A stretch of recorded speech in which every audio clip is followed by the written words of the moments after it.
Olá, tudo bem?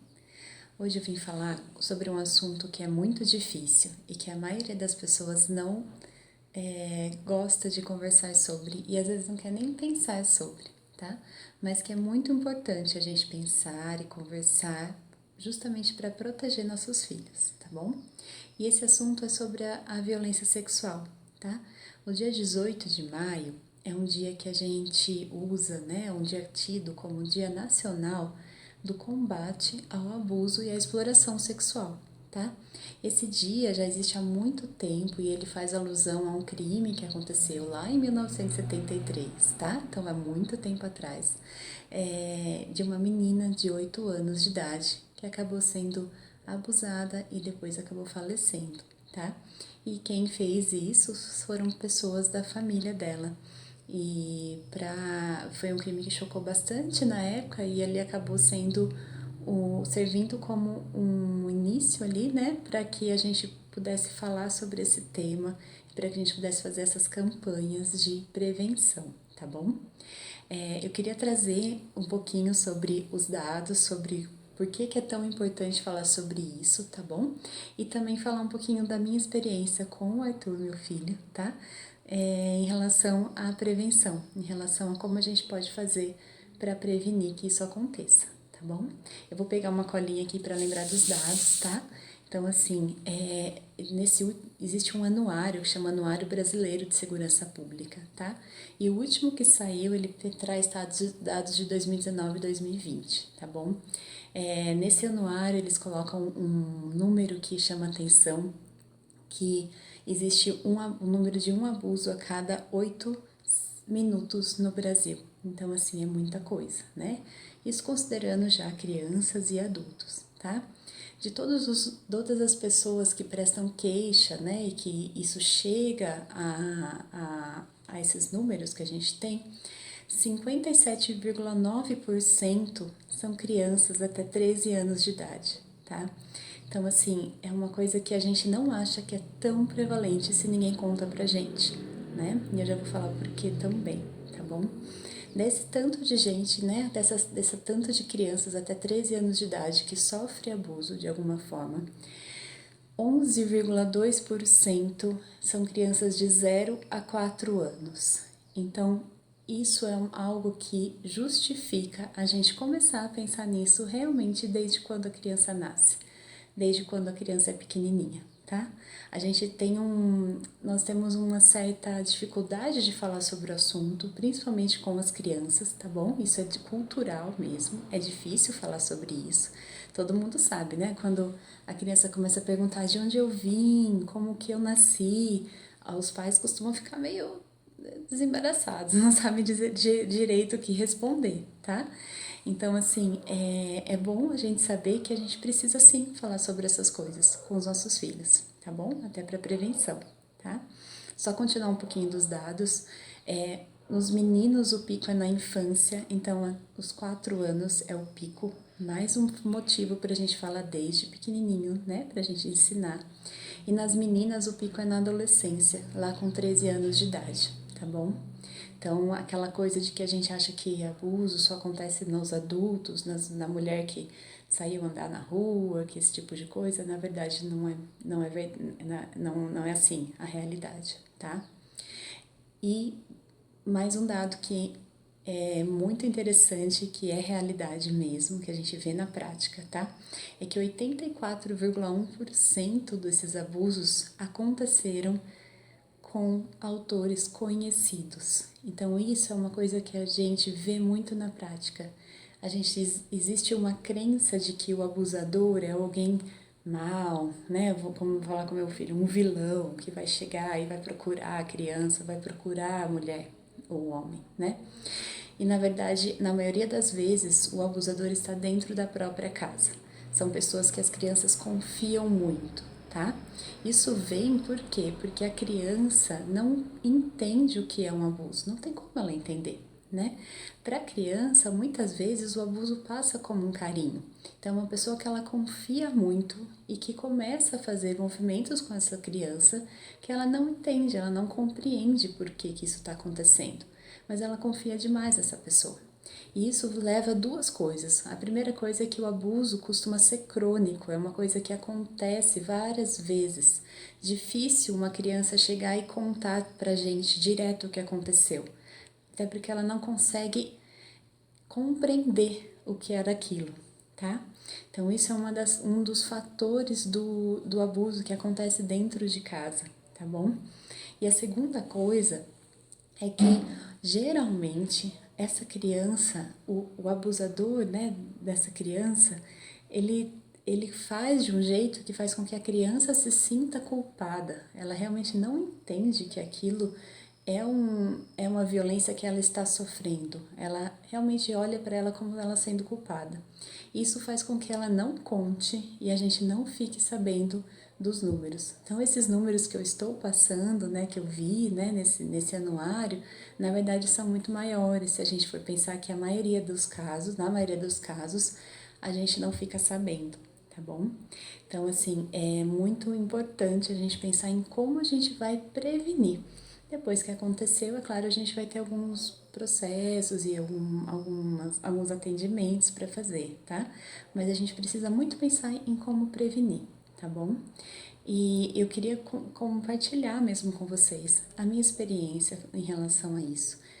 Eu comecei a entrar muito em contato com isso quando eu fui trabalhar num posto de saúde. Na verdade, durante a minha residência, eu já participava de um ambulatório que lidava com crianças vítimas de abuso, tá bom?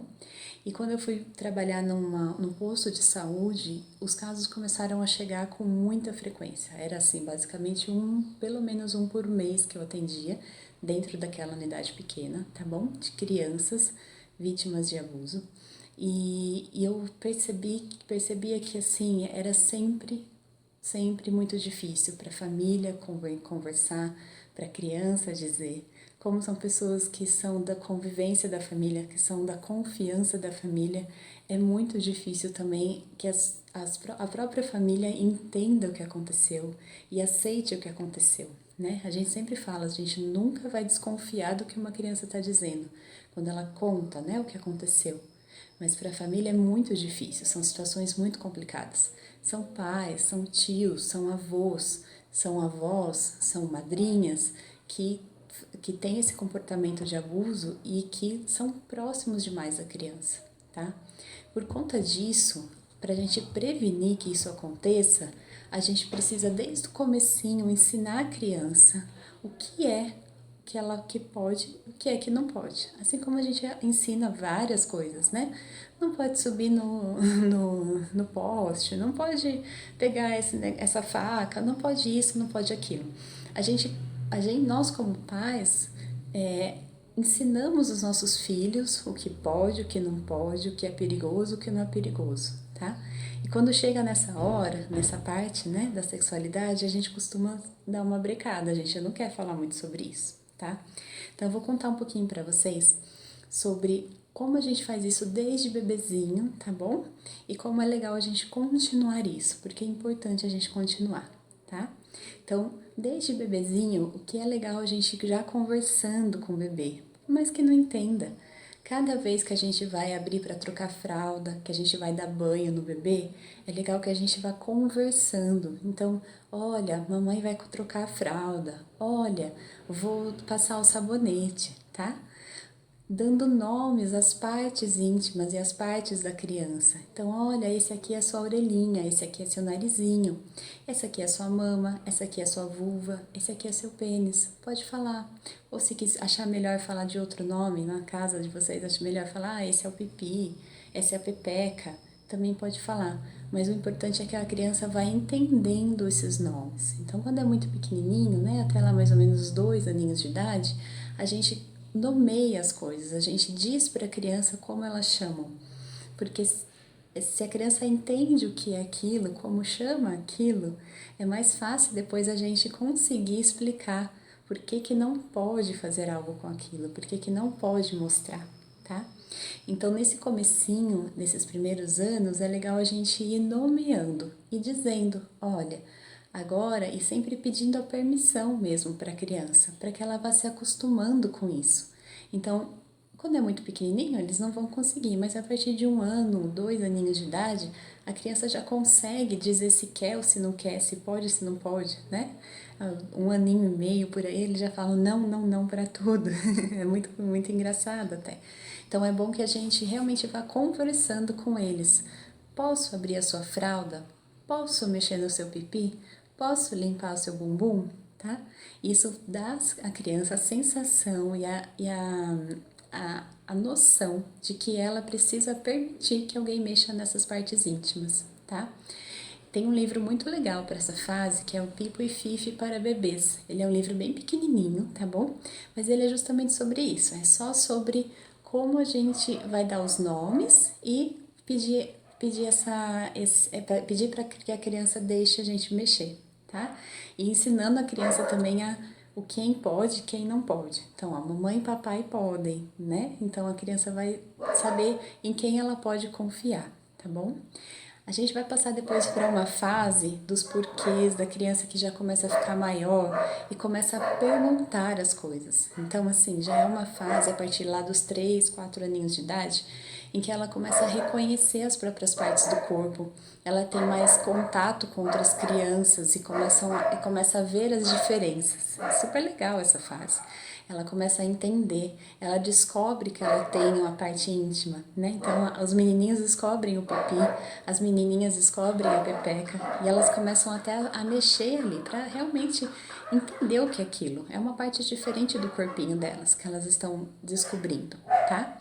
Então, nessa fase em que eles estão ali descobrindo, é uma fase até legal para a gente usar e explicar também. Então, assim, quem tem filho de 2, 3 aninhos de idade, a partir dos 3, 4 geralmente, sabe que às vezes a gente pega o menininho ou a menininha com a mãozinha lá dentro da cueca, da calcinha. Então, nesses casos, é legal que a orientação atual, né, é que a gente, ao invés de ficar bravos, de falar como se isso fosse a coisa pior do mundo, né, que a gente use esses momentos para explicar.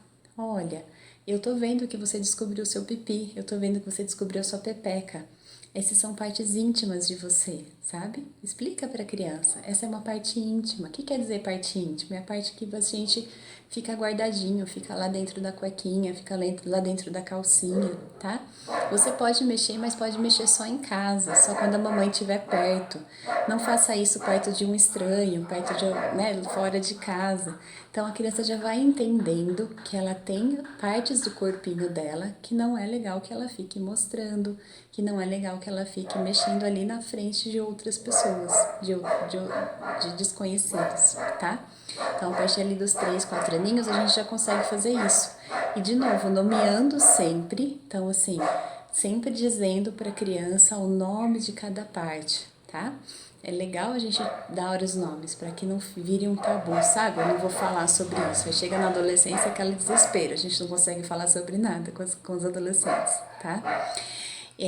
Nessa fase, a criança tem uma curiosidade, ela vai perguntar pra gente o que tá acontecendo, o que é aquilo e tudo mais, tá? E a gente deveria conseguir conversar o mais naturalmente possível sobre isso, tá? Tem alguns livros que são legais também de usar, eu gosto muito de livros, eu sempre falo para os pacientes isso, tá?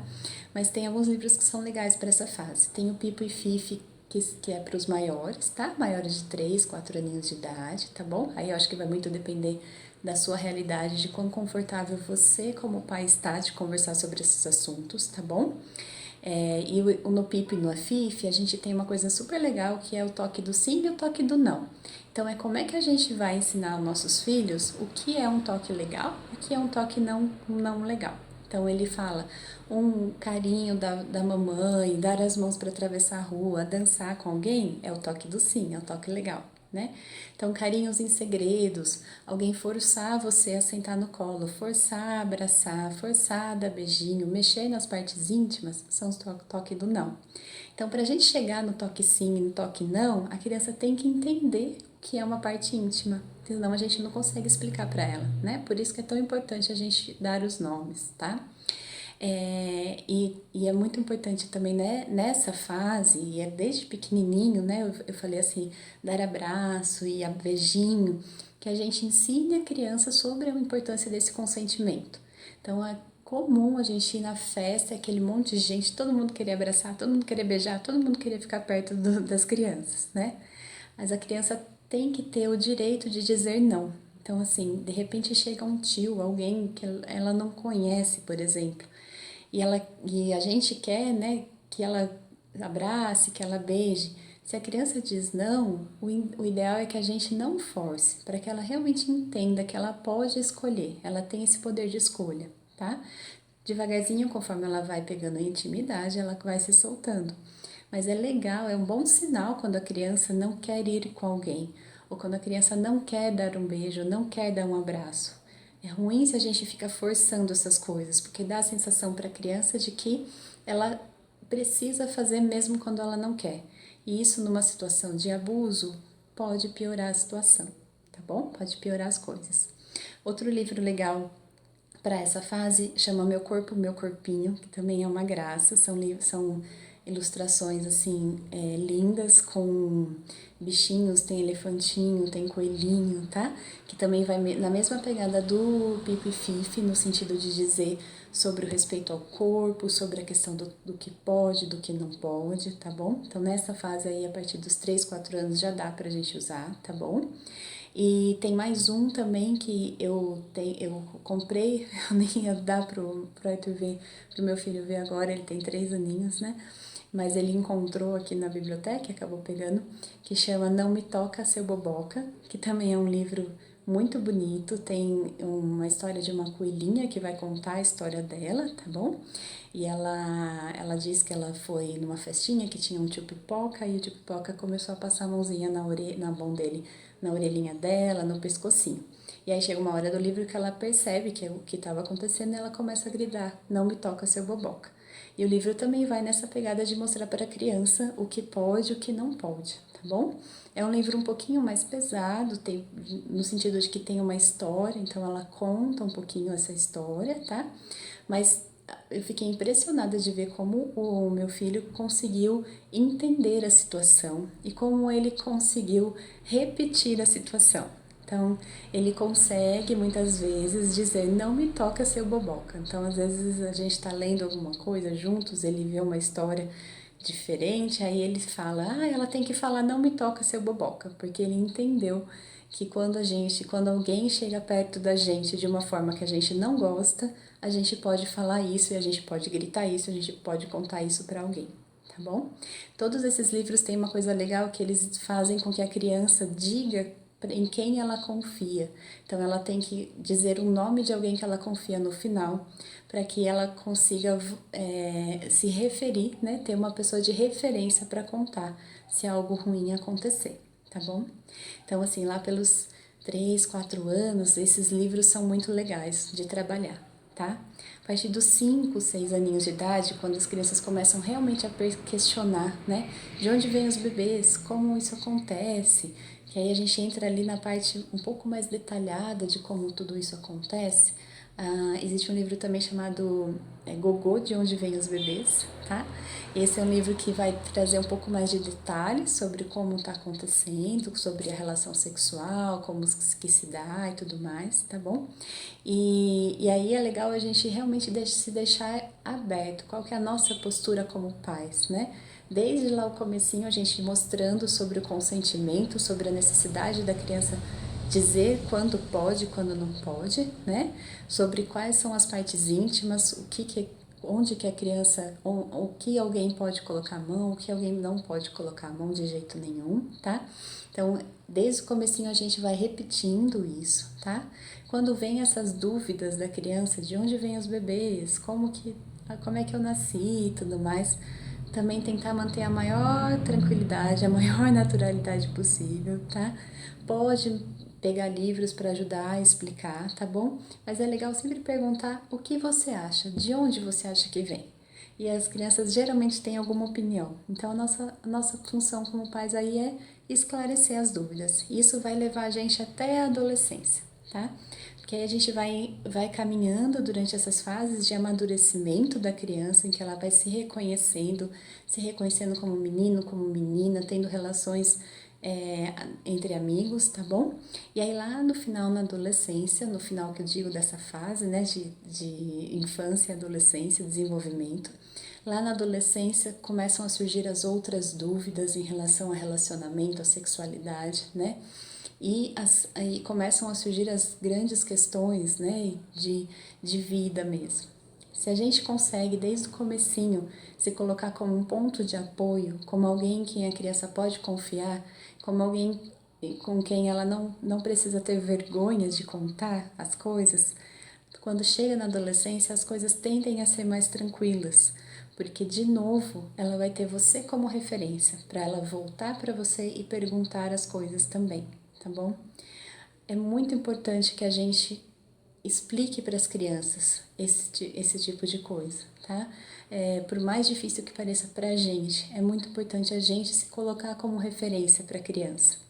E a gente deixar bem claro para que ela entenda que ela tem o direito de dizer não, e ela tem o direito de contar pra gente quando algo não está certo, tá? Não importa se é um carinho de um avô que ela gosta muito, se é um carinho de uma mãe ou de um pai, que também acontece, né?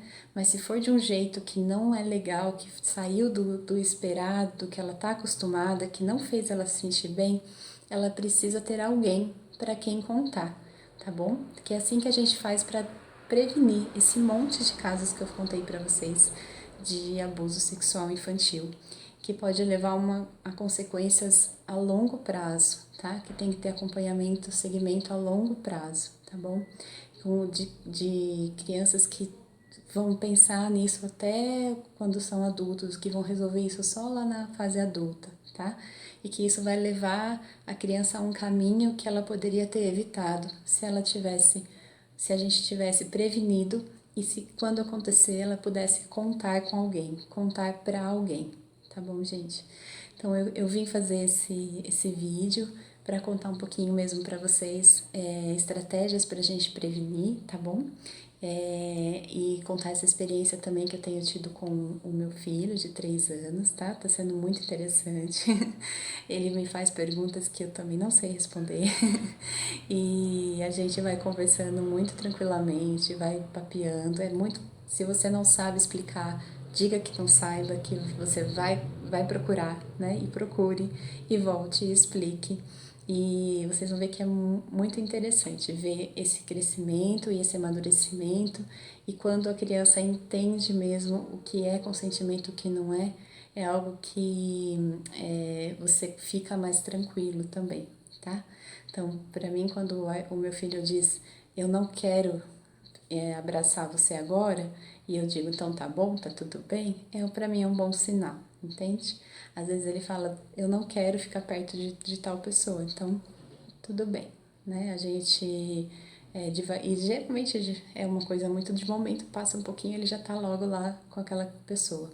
Mas se a gente tem essa tranquilidade de se colocar como esse ponto, essa confiança, né? Mostrar para a criança que ela pode ter essa confiança, que ela pode dizer sim, ela pode dizer não, já é um grande passo para a gente prevenir todos esses casos que eu falei para você, tá?